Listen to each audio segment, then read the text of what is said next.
I was watching CNBC late yesterday afternoon, and the market sold off. It was down about 700 points at one time, and it's all kind of hinging on and dependent upon the tariffs. You know, the potential of a trade war with China. China's done some things reactionary to what Trump has done in regards to steel and aluminum. I've got a theory, and I want to hear your theory, but I've got a consequence to the theory. And you guys are good at giving other people's money away, so I want you to figure out a way to solve this, and I need your help and guidance here. So I'm of the opinion that in the steel industry, if we believe that China is subsidizing the production of steel in their country, and there's pretty good reasons to believe that's what's happening. China's this weird animal. It's a big country with a lot of people. It's Western to some degree, and it's communist in other ways. So it's kind of a hodgepodge of a lot of different thoughts and philosophies, but the sheer number of people make it an incredible political and economic force that we have to deal with, 1.5 billion people.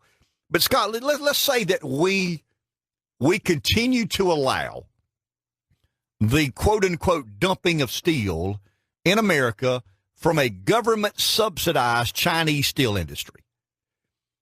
China's got to be paying a price to subsidize the steel production. In other words, there's a cost associated with the Chinese government. It's good for the American consumer. It's good for pricing. It's good for choices. So let's continue to allow China to subsidize a big industry within their country while the consumer in America benefits as a result of that. But we got to do something for the business, for the steel industry in America that we're causing grave harm and damage to. We can't compete with a government-subsidized Chinese manufacturing sector of steel if we've got unions and all these other things that add cost. You know, the cost associated with the good produced has to be more because we're not having the government-subsidized steel in America as they are in China. So let's say that you and I agree that we're not going to put a tariff on Chinese steel. We're going to let all the Chinese steel imaginable come into the country. Consumers are going to get better prices. But what are we going to do for the American steel industry? And should we do anything for the American steel industry? Well, if you believe in the free market, should not the market dictate what happens to the steel industry? But let me stop you there. But the free market doesn't allow for any government to subsidize any business or industry. We can't stop. As much as I believe, I almost said you and I believe in the free market, but I know that's not the case. As much as I believe. Well, you've talked about the fair market. As much from a free market. But you're right. That's a free market. So let's distinguish. We can't control. I think you would agree. We can't control what China does. We really can't. I mean, Trump believes tariffs will work, and in the long run, they may, but there's going to be a cost to be paid in the American economy. What do we owe the American steel industry from your perspective? What are some things that you would consider worthwhile or reasonable or practical to an industry that I think we both agree is critically important to the American economy, that being steel producing? Well, I mean, the U.S. steel industry was one of the earliest industries in this country. I mean, it goes back well back into the late 1800s. And we look at cities like Birmingham, Alabama, Pittsburgh, Pennsylvania. The Steelers are named to the fact the steel industry was so important there. But times changed. I mean, for much of the 20th century, and certainly after World War II, the United States was the largest, most powerful industrial country in the world. But we began to face competition from countries like what is now Germany, but then West Germany and Japan, now China. Countries are able to find ways to produce steel at lower cost for a variety of reasons. And so you then find yourself facing that competition. And yes, it is exactly, you're right, it's better for the consumer. This is exactly what, go back to the progressives of the early 1900s who wanted to see tariffs lowered because it would force domestic producers of the same goods to reduce prices to compete, which is definitely good for the consumer. But then the question becomes, what about the employers and the employees in those businesses? And that's a tough question, and that's a very hard question to answer, because it would require, among other things, a rethinking of how America does business, and that is not an easy thing to do.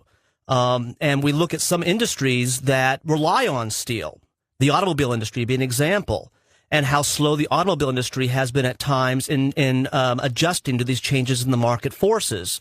Well, if they're unable to adjust to those changes, then that gives other automobile producers, such as Toyota and Honda and others, the opportunity to get into the U.S. market, to use steel made in countries outside the United States, which then hurts the steel industry indirectly, but still hurts the steel industry. So it's a hard question to answer. It really is. But do we owe the steel manufacturers in America anything? If we allow for government-subsidized steel to dominate the marketplace in America from China, do we owe the American steel manufacturer anything? I think the word owe, I'm not sure I like the word owe. I think if you're a believer in the free market, that these are decisions that are made by the industry in combination with the workers in those industries, and that it is up to those industries and the workers in those industries to figure out how to adjust to these market changes. Okay, if we can't adjust, if there's nothing the private sector can do in regards to competition because China's being subsidized by a government. So we've got the government subsidizing an industry is dominating. Well, you're right. It's good for the consumer. You and I agree with that. It's good for the automobile industry. It's good for the steel, the bridge building sector and industry. But here's where I want to head, and I think this is why steel is unique. And I think Trump understands this a little better than people give him credit for.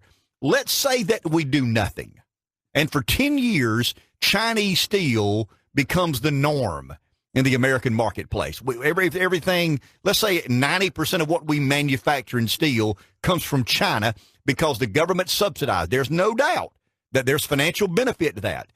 But let's say we have military conflict. And let's say that the Pittsburghs and the Birminghams of the world have been ravaged to the point that they're just out of business. They've been obliterated. So all of a sudden, we are in the need for matters relating to national security. We got to build tanks and weaponry and bombs and all this. Well, the majority of those consist of what? Steel.